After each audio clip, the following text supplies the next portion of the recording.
person beside you. Good evening. My name is Theodis Pace. I'm the president of the Kankakee County branch of the NAACP, and I'll be your moderator for the evening for the 79th District State Representative Forum on behalf of the NAACP.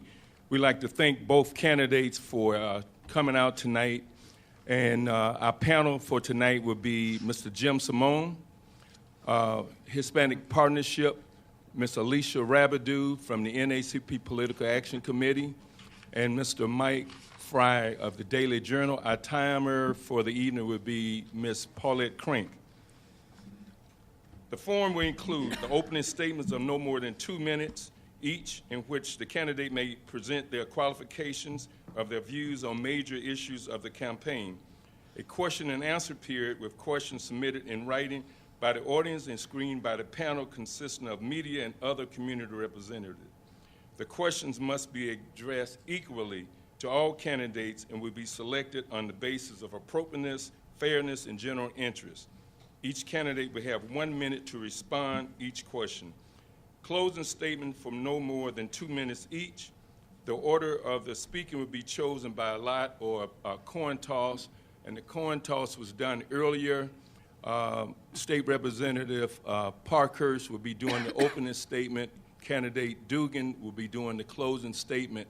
So with that, again, we would like to welcome everyone for attending, taking time out of your busy schedule.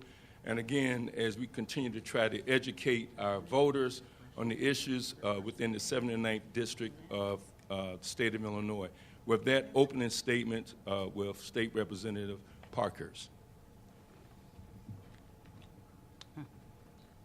Should I start? Yes. Okay. We've all seen the ads. The truth is, 9.5 years of failure is enough. While in office, Lisa Dugan never once stood up for our district. Lisa Dugan did not tell us the truth. What did Lisa Dugan do? She sold us out. She picked Mike Madigan's agenda over us. She voted 9 times for an unbalanced budget. She voted 4 times to make Mike Madigan speaker. She lied about no new taxes and voted for a 67% tax increase.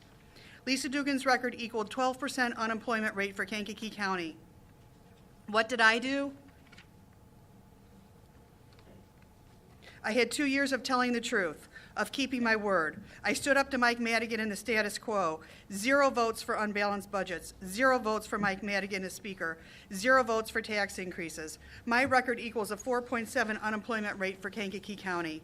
Tim Nugent, president and CEO of the Economic Alliance of Kankakee County, stated he is not sure how much lower the unemployment percentage can go. The truth is, fiscal responsibility matters. You elected me 2 years ago because I told the truth. We need to hold the line on taxes. We need to balance the budget. Mike Madigan must go. These are still true, and I will continue to tell the truth. 2 years ago, you invested in me. For 2 years, I have invested in you. It's a partnership. Elections are about choices. You must choose the best person for the job, and I am the best person for this job. As a lawyer, I'm ethically bound to the facts. Fact, tax increases are bad for Illinois. Fact, Mike Madigan is bad for Illinois. Fact, spending more money than we bring in is bad for Illinois. Fact, that's why Lisa Dugan is bad for Illinois. As kids, we're all taught to tell the truth. Booker T. Washington said, a lie doesn't become truth, wrong doesn't become right, and evil doesn't become good just because it is accepted by a majority. Living by the truth is not always the easiest path, but it is the right path. And for me, it is the only path.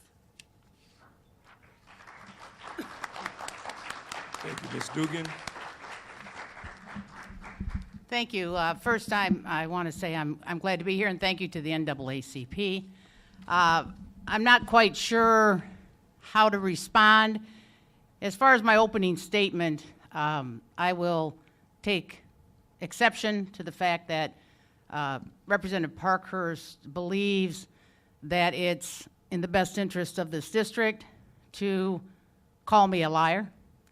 I think that she has an issue with the fact that in her time in office, everything has been no. Everything has been, we can't do this and we can't do that. She is intimidated. I understand it completely. She has made it very clear that she's intimidated by Michael Madigan. You know, Mike Madigan, and I've said this to people as I talk to them at the door, Mike Madigan is not the state representative for this district, nor will he ever be. But what you do want to be careful of is that you have somebody down in Springfield that doesn't back away. You have somebody down in Springfield that will stand up, and not only stand up, but you will hear their voice and you will hear them fight. When Lindsay ran in 2016, one of the things she said she was going to do was, well, in fact, she said there was two things. One, she was going to get rid of Mike Madigan. And two, she was going to make sure that the budget impasse that was happening was going to stop when she got down there because it was hurting this district. The budget impasse that her mentor, Governor Ronner, helped cause, and her other mentor, the leadership of the Republican Party in the House, Jim Durkin, put this district and this entire state in an impasse that ruined the lives of many and is still trying to come out of what damage was caused. So, with all due respect to Representative Parkhurst, if we're going to talk about facts, then let's talk about facts. And to call me a liar is not only untrue, it is completely off target of how we're going to fix this state, and that's why nothing has been accomplished in Springfield. Thank you.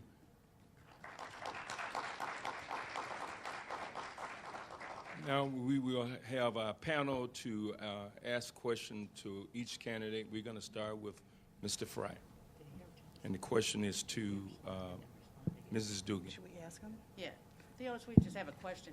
So the question comes to someone and they have 1 minute, and then does the other They'll person get the have a same minute? question, yes. Okay. Or the moderator can deem that if you need additional time, it'll be equal to each candidate. Meaning, if you think you need another 30 seconds, but then she would also get the amount of time. Currently, it's 1 minute, though. So, 1 minute, and then a rebuttal, or just 1 minute, 1 No, minute? just 1 minute, Oh, 1 okay. minute, so we're no both rebuttal. answering the same question. Okay. Okay, thank Mr. you. Fry? What can the state do to reduce its massive pension liability, which is crowding out funding for government services? And that's to me? Yes.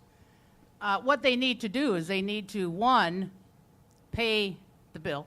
I mean, they need to continue to fund what was promised as far as the pensions were concerned. You know, my opponent has said that I went along with a pension holiday, and, you know, the pension issue and has been going on for 26 years when they did not make the payment. For 26 years, which I want to remind people, is when the Republicans were in charge of the governor's office, and the governor's office is the place where decisions are made as far as to what bills will be paid. And for 26 years, they were not paid. So we have to sit down and figure out how we continue to pay that and make sure that we fund it accordingly. And then as we move forward, then we look at some of the changes that have already been made in the General Assembly as far as pensions, and continue to move forward on some of those changes that we did when I was in there, and I know that they've tried to do some more since Representative Parkhurst has been in there. Thank you. Ms. Parkhurst. The state desperately needs pension reform. Pension reform is directly tied into the amount of our property taxes and the burden that our state carries. There's a couple things that we can do.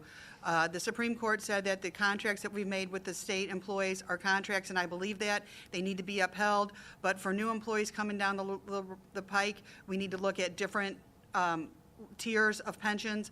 We also need to look at streamlining the pension system. We have over 650 pensions in our state pension program. Most states only have 12 or so. So that creates almost a $233 million waste just for administrative fees for administrators and boards. So we need to consolidate that, look more to the IMRF system, look at 401k plans, look at the option of having employees be able to buy out of their pension, and looking at re-examining the COLA for new employees. But there's a lot of different measures that we can take to streamline and decrease our pension liability. Thank you. Ms. Rabideau, you have the question, and a question to Representative Parkhurst. Hello. Please list 3 district-specific needs that will be your priorities.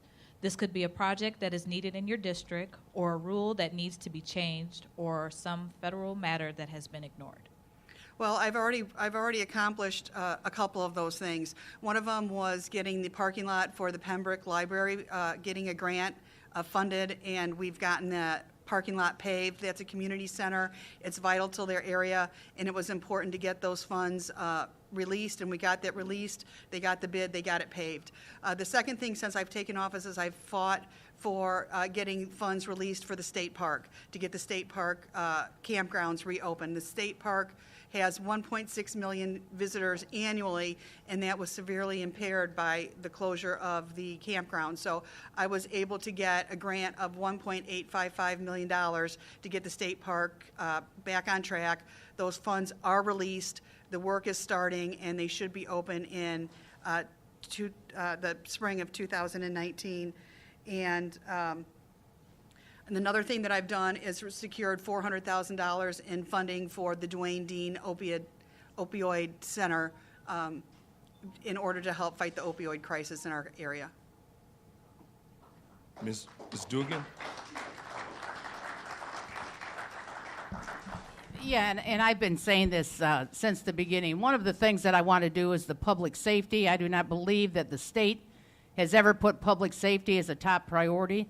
I think a lot of the issues that we're seeing, not only in this district, but throughout the state, is because we don't have the public safety. Everything is from a local standpoint, but the help that they need and some of the rules that we have in place in the state need to be strengthened. We need to look at how we help our local communities. We have the issue right here in Kankakee, so we want to look at that. Property taxes is another priority. This state has to take on the responsibility of funding education. We all know that our property tax bill, 3/4 of it is because of schools. We need to fund schools, but this state has to live up to its responsibility, which will then lower take some of the burden off of the local property taxes.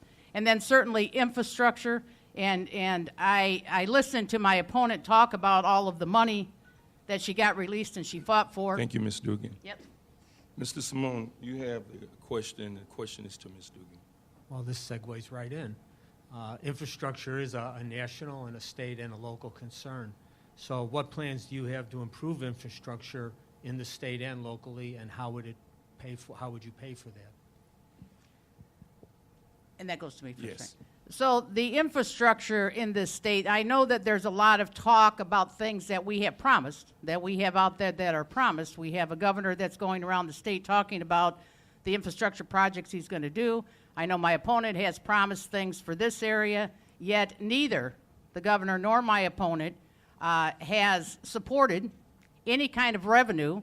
The governor doesn't have a plan of where that money's coming from, and it does go into the situation again of talking about funding projects in this district, standing up and taking credit for projects that were started long before you got into office, but the governor stopped them, and then not voting to fund anything. My opponent has not voted for a budget since she's been in Springfield.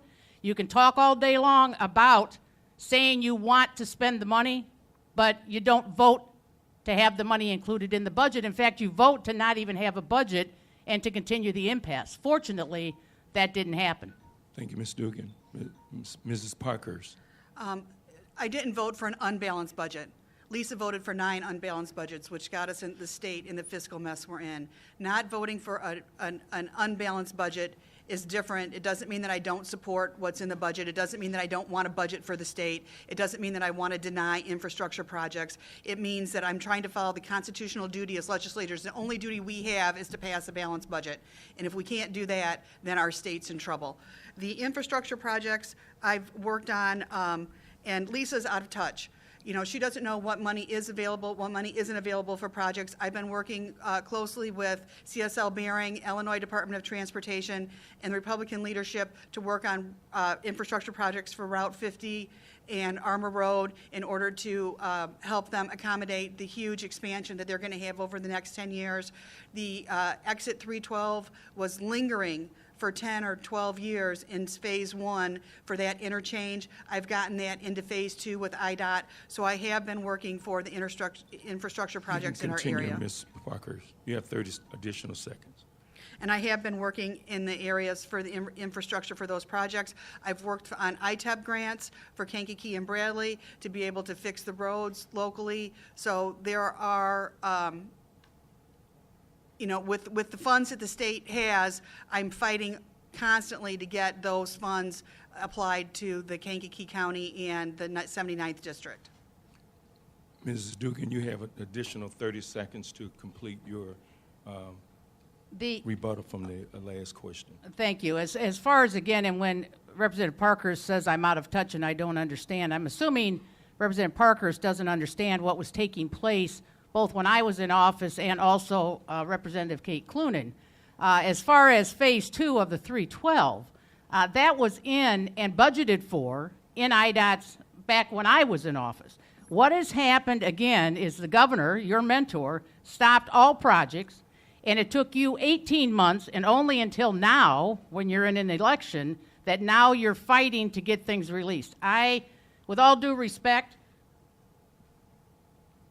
Thank you. Stop. Ms. Rapidu, you have the question and questions to Mrs. Parkhurst. Hello. This comes from the audience. It says, since the governor took office, the debt has more than doubled. You have control of the budget.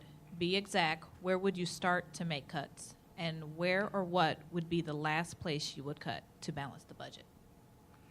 Well, you know, nobody likes cuts. Cuts are hard, but they have to be fair and they have to be across the board. We have to look at what are the critical areas for our state and make sure that those are funded. But we have been cutting areas.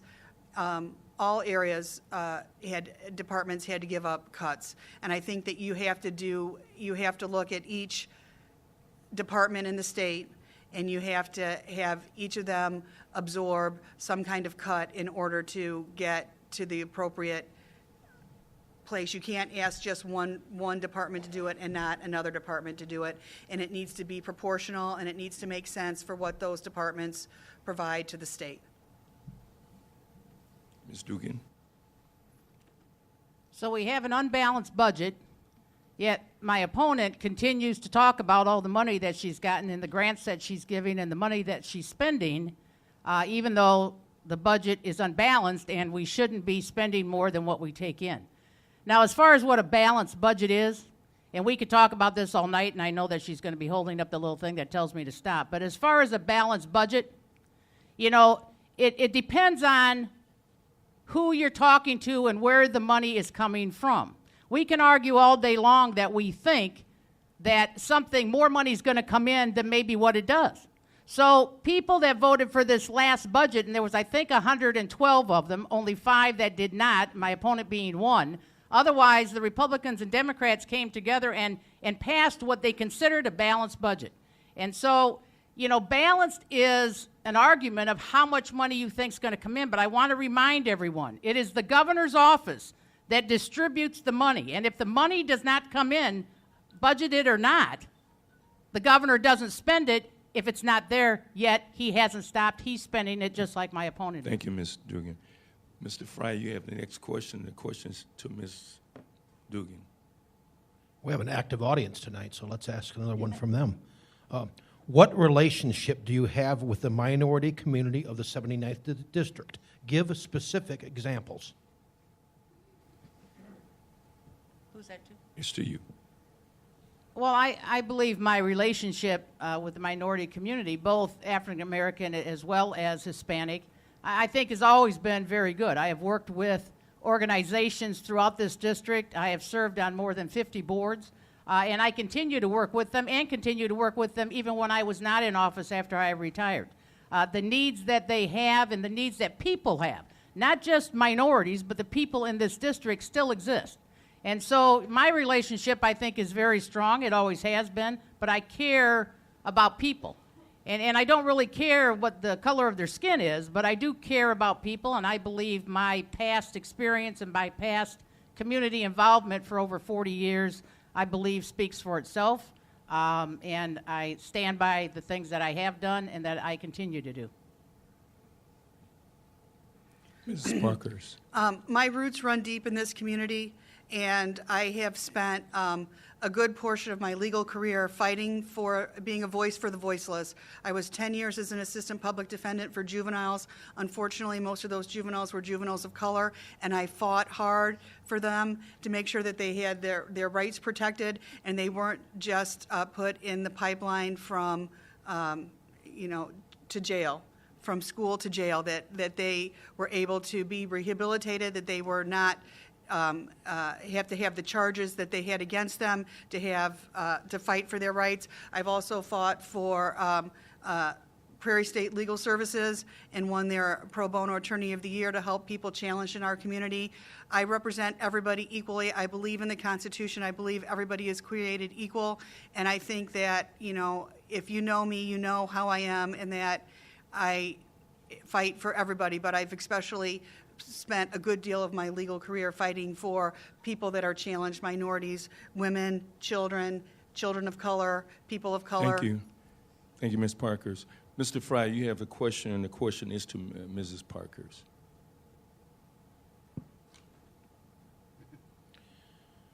Do you fully endorse in your party's, do you fully endorse allegations in your party's mailers against your opponent? Why or why not?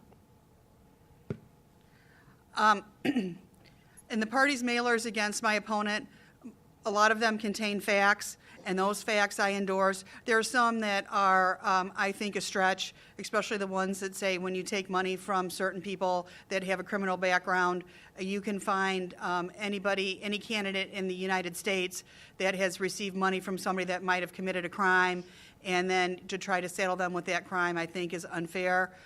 So on those mailers, I did not approve those, and I don't endorse those. But in terms of what her record is, or lack of record, I've endorsed those. Mrs. Dugan? Yes, as far as the flyers that I have had and a couple of the issues that we have brought up as far as not being as concerned about keeping jobs American, I do support that. There was legislation that was passed as far as tax incentives going to corporations, and if those corporations take the jobs out of state and out of this country, they should not get the tax incentives, and my opponent voted against that. So I do stand by that. We have another issue as far as, and I have said this many times, as far as my belief, as far as victims' rights. And there is an issue that there has been a flyer about that is fact. It is not made up. It is fact, and I will always, and I stand with the victim. My opponent says it means I don't care about the Constitution, which is ridiculous, but victims need to have a voice also, and to instead protect the perpetrator is something that I am 100% against, and I do support the flyer that was sent out, and I do stand by it. Thank you. Ms. Rabideau, you have the next question, and the question is to Mrs. Dugan. This question comes from the audience. What do you think about the teacher shortage? Local school districts are forced to hire permanent subs because of the testing requirements. Teacher quality has not improved. So, what do you think about the teacher shortage? I'm assuming that's an opinion of somebody in the audience, that the teacher quality has not improved? Well, the question was, what do you think about the teacher shortage? And then there was the opinion, how to address the teacher shortage? Again, the funding of education and how we fund education and make sure that we're able to hire good teachers is something that we struggle with, not only in this district, but again throughout the state. And that is because education and funding of education has not been a priority of the state on a state level. The state has put all of it on the local level, and the local level can no longer afford to keep paying property taxes. And so when property taxes cannot go any further, then unfortunately the funding for teachers dwindles. And when it dwindles and you can't pay them, and of course we also have an issue in this district and in this state as far as what we pay our teachers. And some people in this state feel that we pay our teachers too much, that $35,000 to educate your child is too much money. I don't agree with that. Ms. Parkhurst.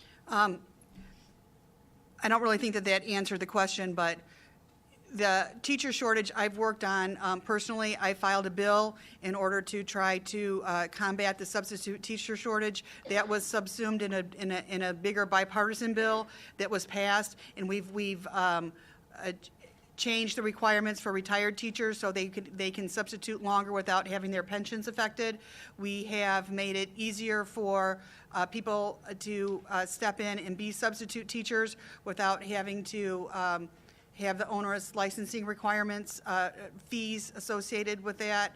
We have made it so fourth-year education students that are getting ready to be teachers are eligible to act as substitutes while they're still in school. So all these things have helped to remedy the teacher shortage, and it was a bill that had great response. It's now law, and it took a great step in towards curing this teacher shortage. Thank you.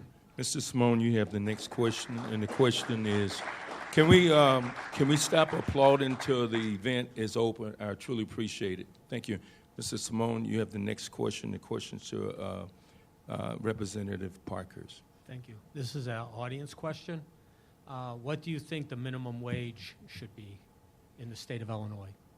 Well, minimum wage is a hard issue. Everybody wants to get paid. Everybody deserves to get paid. But by putting mandates on employers, especially small employers or even bigger employers, is really contrary to creating jobs. It's contrary to growing our tax base. And so I don't think that there's a number that I could put on it. I think that people will say, oh, we need a $15 minimum wage, we need a $10 minimum wage.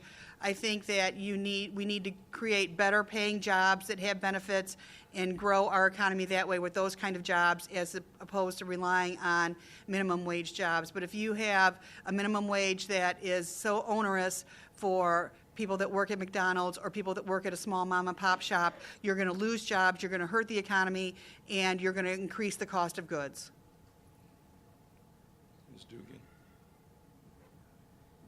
This is certainly an issue where my opponent and I strongly disagree.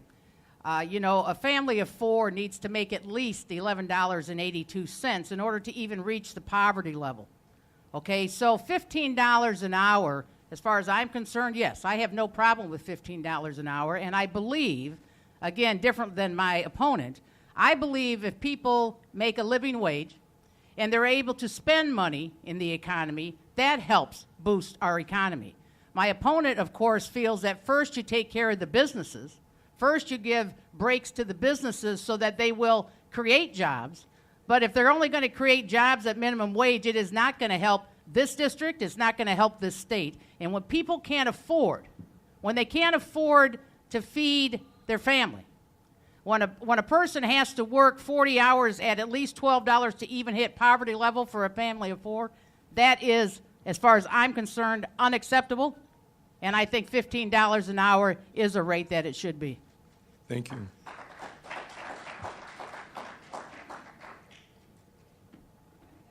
I truly appreciate the applause. Thank you.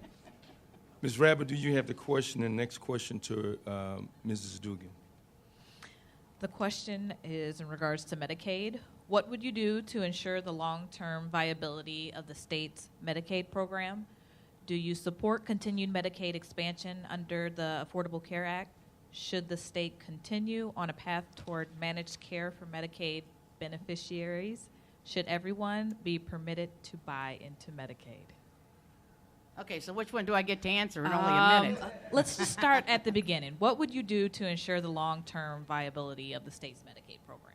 Well, one thing I would do is I would raise the minimum wage to $15 an hour so people can start to work and make a livable wage. Because, part of the problem we have with people that unfortunately have to rely on being supplemented through the state and through Medicaid is because they can't get a livable wage job. So that's one thing I would do, is continue to push for a livable wage so people don't have to depend on the state in order to even feed their families. As far as expansion of Medicaid, I believe this state has already done that, and I know some people would like to take that away. I am not in support of taking away help for people who need help. I am not ever going to be in support of people not being able to have a home, dress their kids, feed their kids, and sometimes people fall into, and I've said it before, everybody I've met, nobody wants to be poor. Unfortunately, some of the ways and strategy of this state put people in positions where they can't bring themselves up, and we try to fight it to make it even harder for them to get ahead. Thank you. Ms. Parkhurst. The state cannot be the insurance provider for everybody in the state, so I don't think that everybody should be able to buy into Medicaid. I think we have a free market, and we need to look at that. We need to have insurance available for people to be able to purchase insurance, and that includes including pre-existing conditions. I definitely think that the way that the Medicaid is right now, that we should continue with the managed care approach. There's been I would believe about 2.5 years of negotiation that we just got through in order to get the managed care Medicaid program in place, and it's a good thing. So, Ms. Parkhurst, should everyone be permitted to, and the same question to you, Ms. Dugan, should everyone be permitted to buy into Medicaid? I answered that, and I said the answer is no. We have, I mean, look at what we're doing with our pensions. We can't even afford our pensions. We can't even afford our school. How are we going to afford to be the health insurance for the whole state? We have a free market. Our markets are designed to work through competition and trade, and we need to be able to have affordable health insurance for everybody, which includes important things like pre-existing conditions, but to make the state a universal payer would be a disaster, and we would not be able to survive as a state. Right. Ms. Dugan. I believe until we can, on a total level, then I believe having accessible health care to people, I believe, is something that we have to do.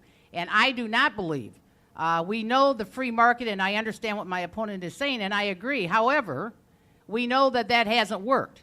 And we know that we have people with no insurance. And we know that we have insurance companies who have turned people away and not insured them because of some of the same reasons, because they don't want the cost. They don't want to, they want people to cover the cost. So, you know, it's a tough situation. But I believe that everybody should be able to have insurance, and until there is something in the free market that truly is affordable to people, then I believe as a state, Thank you. we have a responsibility to help people. Thank you. Please don't cut.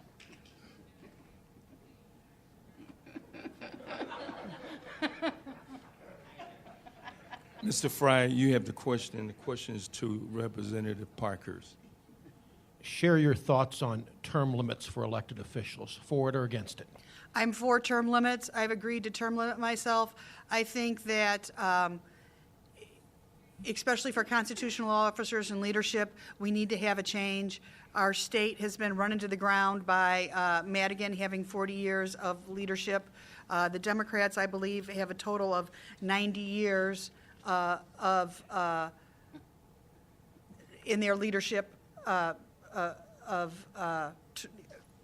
total time served, where the Republicans have about 8.5.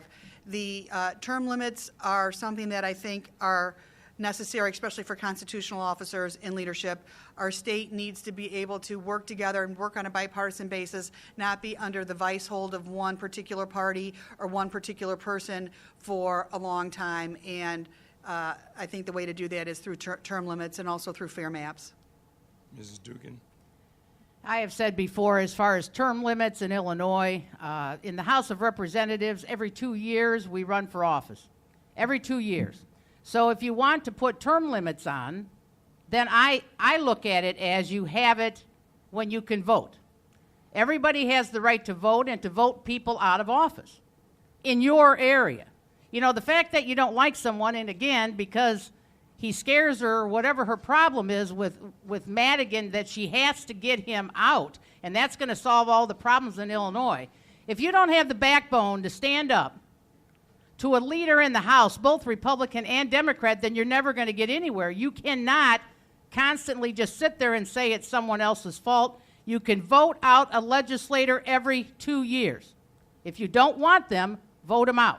And that, to me, is a limit, because if people have someone there that is working and they want to keep them, I should not be able to tell any district, including this one, that they can't have their representative because they have to get out. Thank you. Let's touch on criminal reform. Some efforts have begun, and this to you, starting with you, Ms. Dugan. Some efforts have begun with respect to criminal justice reform. What is your position on those efforts, and what additional reforms, if any, would you support? When I was in office, I worked very closely with Representative LaShawn Ford and others, groups that would come down to Springfield and talk about some of the criminal justice reform that we need to put into place. We have laws in place that, unfortunately, take people and don't really give them an opportunity to help themselves. And so when we look at some of the strong-arm tactics that we have in Springfield as far as criminal justice, people say they want to do it, but what they don't do is when it comes time to vote on legislation to change the criminal justice system, then they will back away, because and you can look at those that say that they want to fix the criminal justice system, but when it comes time to take the hard votes, and they're said that they're soft on crime, then they back away. And so we need people down there again who will stand up and truly fight for justice for everyone. Thank you. Well, Representative Parkhurst. That's me. I stand up and I fight for justice for everybody. Ms. Dugan says that people are guilty till they're proven innocent, that once somebody's charged with something, that means that they're automatically guilty of it, and it shouldn't be reduced, it shouldn't be negotiated, it shouldn't be considered by a judge or a state's attorney, that once that charge is out there, then that's it forever, and that unfairly, especially affects the minority community. I'm on the Restorative Justice Committee. I was on the Juvenile Justice Committee.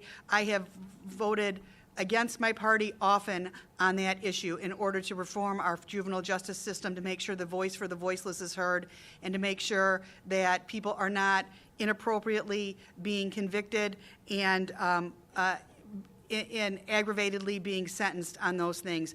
I have dedicated most of my career to this kind of fight. And if you look now in Chicago, with all the money that they're paying, millions and hundreds of millions of dollars for wrongful convictions, that's something that our justice system does need to have reformed.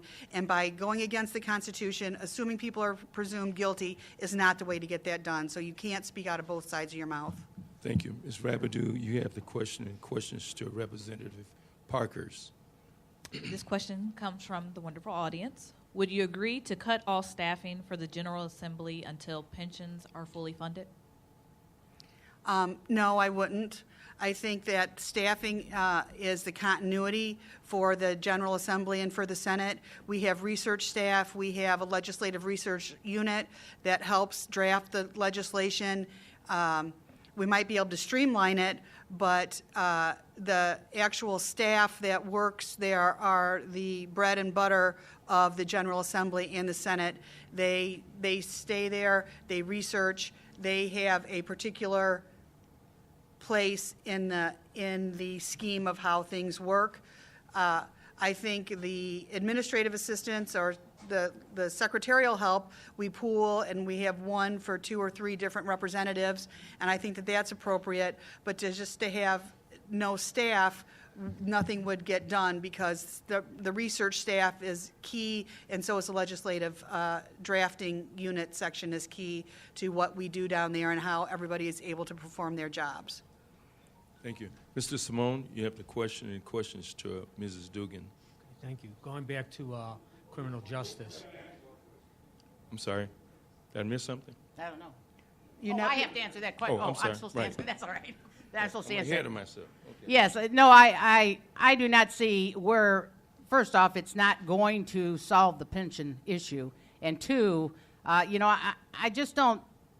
What they do, as the representative said, is they are very important, the integral part of how Springfield works, and I have a problem when everybody thinks that the way that you correct the problems in this state is to either get rid of people, or get rid of their benefits, or lower their wages. They're always looking at the little guy to be the one that's going to take the brunt in order to fix something. But I can assure you that the staff the legislative staff in Springfield, what they make and what they do is not going to take care of even coming close to fixing the pension system, and they really are ones that help get people's issues to Springfield. They're the ones that you hit first before you hit the legislators. So, no, to take them out doesn't even make sense. Thank you. Mr. Simone, you have the question to Ms. Dugan. Thank you. Going back to criminal justice reform, as we all know, the vast majority of people who go to the Department of Corrections are going to be returning to the community, and they face numerous obstacles getting back into society. I'd like to hear what you think about that and how you would address those issues to help integrate people coming back from the Department of Corrections to become productive members of society again. When I was in office, we started the reentry program, and we actually funded the reentry program, and part of that was done here in this district, along with other districts. Unfortunately, as things started to get cut, as they talk about the things that they have to cut, part of the reentry and part of the money for the probation programs that would help with that reentry were cut out of the plan. And now there's still some in there, but not what it needs to be, because again, programs that many people don't use, they think they're not important. Okay, so they take the lives of people, and when you look at this criminal justice and reentry program, it was very successful in Kankakee. We were really making strides forward, but unfortunately, the budget impasse for 2 years certainly didn't help because nobody was getting money.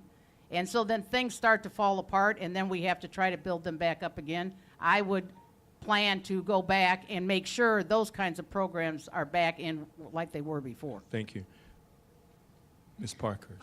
We've been doing a lot of work on that on the Restorative Justice Committee. Reentry is important. We're trying to find ways, one, with the bail and the bond of not having people linger in jail while they're presumed innocent and awaiting trial, to stop criminalizing them before they're actually even convicted of a crime. Trying to find ways to educate and train vocational training in the prisons, so that when somebody comes out, they have a trade, they have a vocation, they have something that they can rely on, as opposed to just re-entering and recidivizing.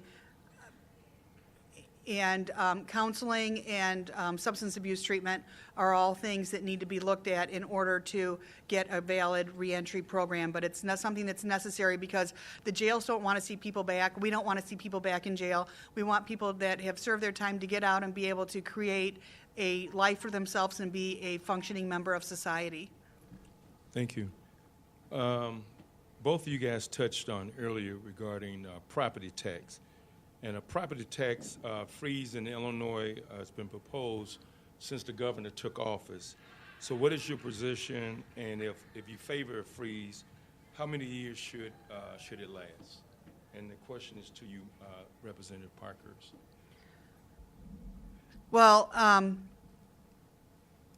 do favor a property tax freeze, and I think that we need to look at that very seriously.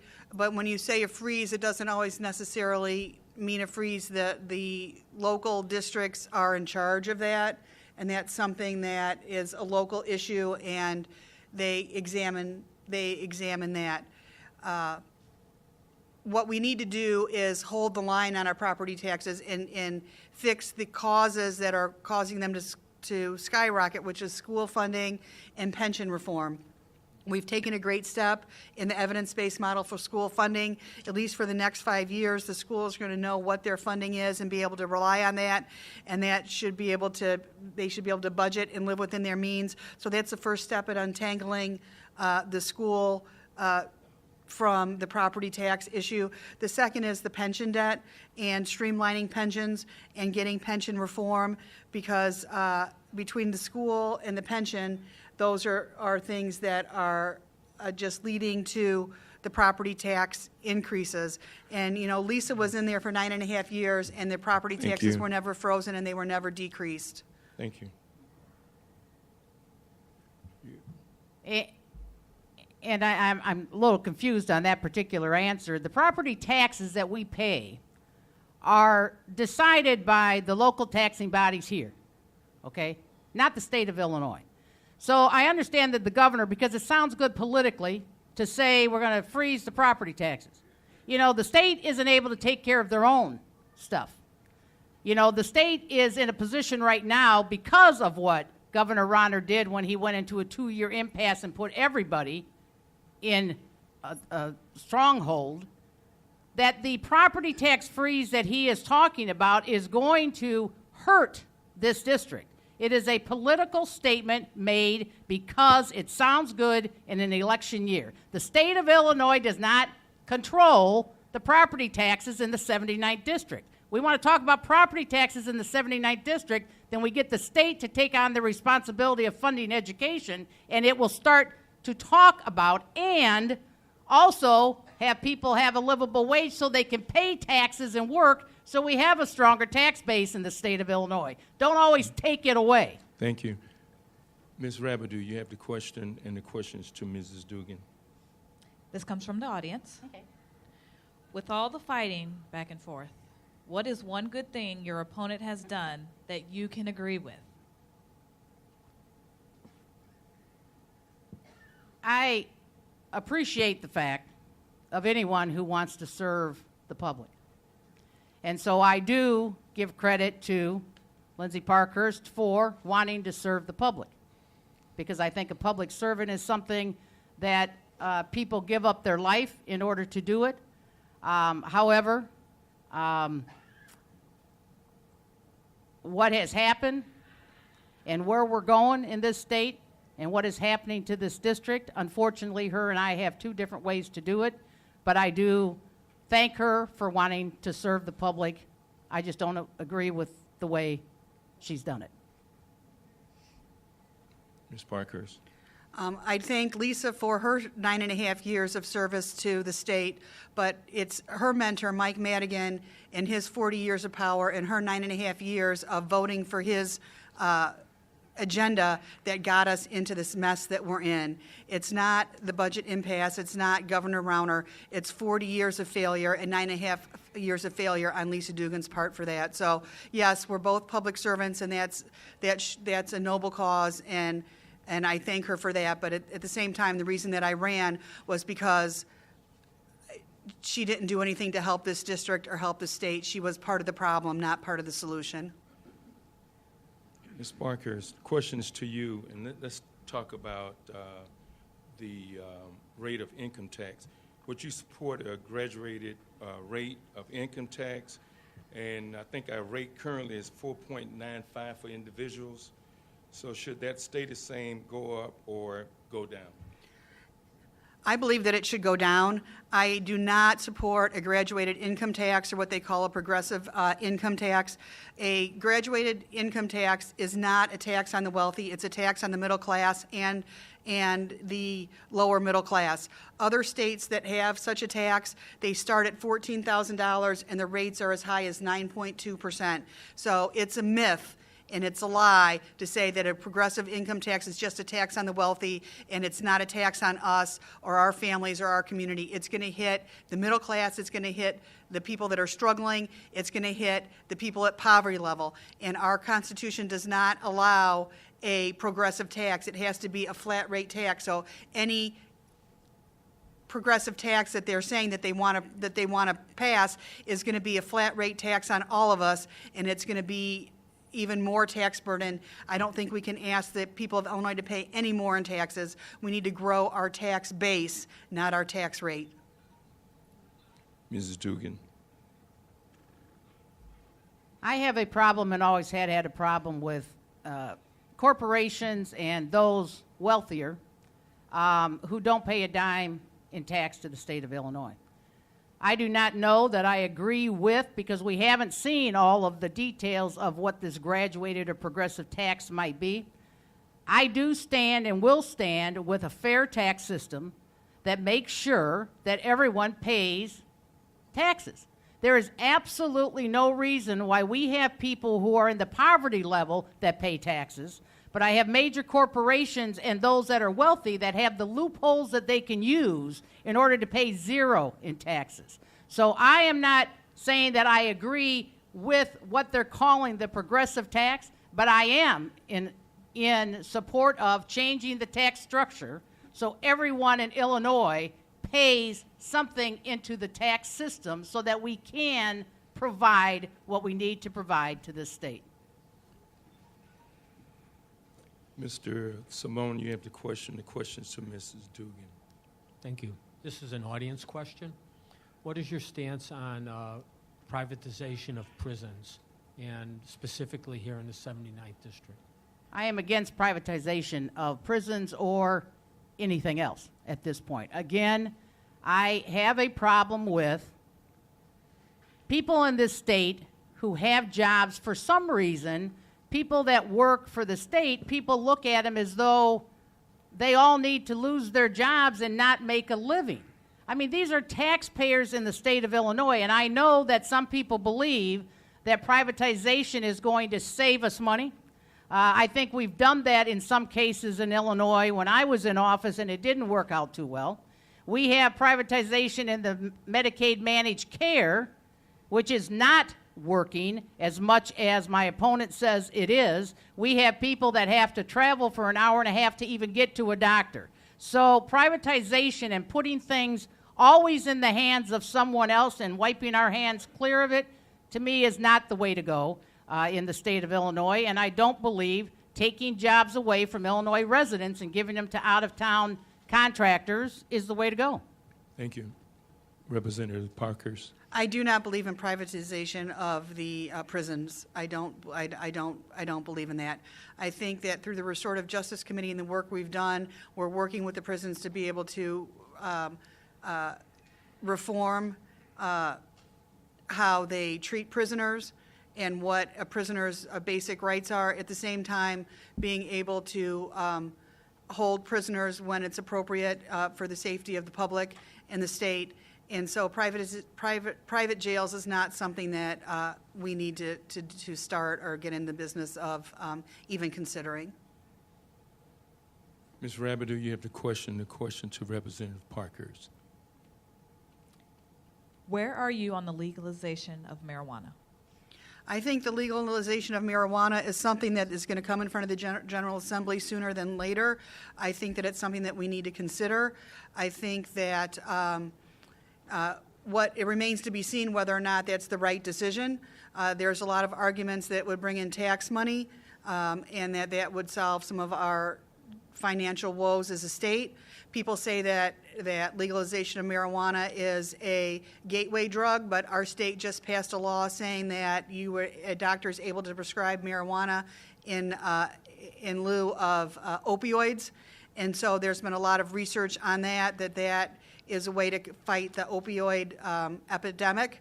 And so I'm not quite sure that just because one person says that it is a gateway drug, if it's true or not, but it's something that our state is going to have to face. Chicago has already decriminalized certain amounts of marijuana, and it would be relieve a burden on our courts and our criminal justice system in that regard. And in terms of comparing marijuana to alcohol, I don't know how much difference there is. I know in family courts and when I represent victims, there's a lot more violence from alcohol than there is from cannabis. Thank you. Mrs. Dugan, and you have 15 Yes. extra seconds. Okay. At the last debate that we had, I have said I have concerns about legalizing marijuana. When the marijuana for medicinal purposes was passed in Illinois, there was a lot of discussion, there was a lot of seminars, there was a lot of knowledge that we were given in order to make a decision. There are still questions, and even locally here, the seminars that have been held, the discussions that are being held as to whether or not legalizing marijuana is in the best interest of the people. I understand that there are people that want to do it because we can tax it. Okay, so we can bring more money into the state of Illinois and we can tax it. That's not a good enough reason to me to say that legalizing marijuana is a good thing. People that are able to get it now through their doctor, if they need it and it's addressing that issue, I think that right now is sufficient. If it's not, if we need to add more sicknesses to that list so that people can get it that maybe right now weren't originally put on the list for marijuana, but to say that it's in the best interest of the state to legalize marijuana for recreational use, I believe there are still more questions out there. I have been to some seminars with Coroner Gessner as we look at this opioid issue, and I think there's on both sides. So I think until there is more, then even if it does come in front of the General Assembly, there's too many questions and we have to do some more research. Thank you. Mr. Simone, you have the question, and the questions to Ms. Dugan. Thank you. I think it would come as no surprise that in Illinois and across the country and locally, Department of Corrections is one of the #1 providers for what used to be called community mental health. There's a lot of mentally ill people that end up in the prison system and in the jail system. How would you help to shore up or expand our community mental health to make sure that those people get the proper treatment instead of being arrested? Well, I think it's not just, I think it's the programs that we have in place and those that unfortunately have gone away because of the funding issue that we have in this state. People with mental illness have been, that's another one of those items that when people talk about let's cut the budget, let's cut back on things that maybe were not needed, or let's just make it even all the way across and everybody's got to take a 10% cut. You know, that's when programs such as mental health clinics lose their funding. And again, I know that my opponent said that she got a $400,000 grant for one of our mental health clinics, but then went back to Springfield and voted against the budget to fund it. So you can say we got it, you can put it in the budget, but when you vote against the funding, then it's hard to understand how we're going to get anything better with mental health, because if they don't get the programs, if they don't get the help they need, then unfortunately things do go worse, and funding is part of what we have to take care of. Thank you.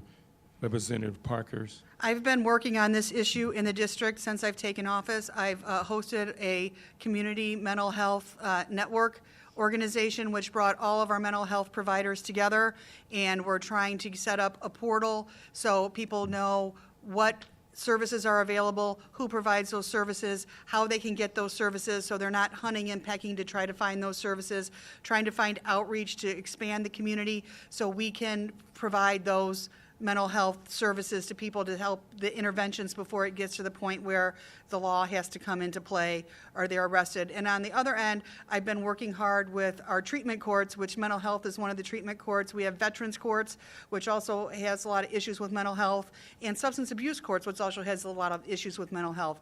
So by working with the treatment courts and working in the community with all the community providers to come together to provide those mental health services. I'm also on the Community Foundation Board, and they've worked very hard in this community to get grants for children's mental health to start at an earlier age so we can get it, nip it in the bud before it becomes a more pervasive adult problem. Thank you. I'd like to thank the audience for the time of attending the forum, also for your questions. We're at the stage of the forum where we will have the closing statements from each one of our candidates. Mr. Simone, I'd like to thank you representing the Hispanic Partnership, Ms. Rabideau, and Mr. Mike Fry from the Daily Journal, and Ms. Paulette Crank, branch secretary of the NAACP of Kankakee County. During the coin toss, Ms. Parkhurst will have the start with a 2-minute closing statement, followed by Mrs. Dugan. Ms. Parkhurst. Oh, you want to just, okay. Yes. I'd like to thank the NAACP. I appreciate you hosting the candidate forums. It's a value to the community, and it's a great service to our area. I'd also like to thank the Kankakee Public Library for the space. We're lucky to have such a great venue for community events, and this is a nice space to have these events in. I'd also like to thank all in attendance. It's important for you to take the time and to participate, so thank you for attending. And I'd like to thank Lisa, but you had your chance. Times have changed since you've cozied up to Madigan, Blavojevic, and Quinn. It's a new era in Illinois, an era of truth. Your dinosaur waves of tax and spend and lying to voters are over. Thanks, but no thanks. We vote for the truth. Thank you, Mrs. Dugan. Yes, I had a closing statement, but I'm just going to kind of say what I've got to say. I appreciate, too, and I thank the NAACP and certainly the library and for everybody that's here, because it certainly is important that you get involved. It's unfortunate that sometimes people just feel the need to just say whatever they need to say. I do not understand, because I've never been that type of person to back away. I have never been the kind of person that takes on the responsibility. As awesome as this particular responsibility is, you have 120,000 people that you represent. When I was a state representative, I gave it my all. I know my opponent doesn't think I did. She thinks I did nothing for this district. She thinks that I wasn't a good representative, and that is certainly her opinion and her right to say that. However, when I was a state representative, never did someone come to my office and not be able to get help.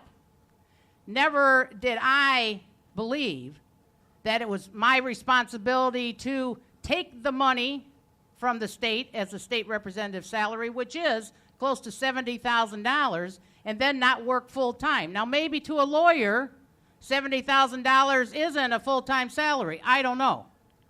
But $70,000 is paid for this job, and $70,000 is a full-time position. People believe or think that they have a part-time position, and that is why, with all due respect to Representative Parkhurst, if you want to be a state rep and you want to collect tax dollars for a full-time position, then you need to be a full-time legislator, because this district has people who need a representative that will be there for them, at any time. Thank you, Ms. Dugan. Thank you. We want to thank both our candidates and everyone to go out and vote on Tuesday, November the 6th.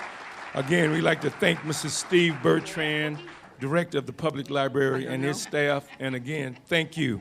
Have a great evening.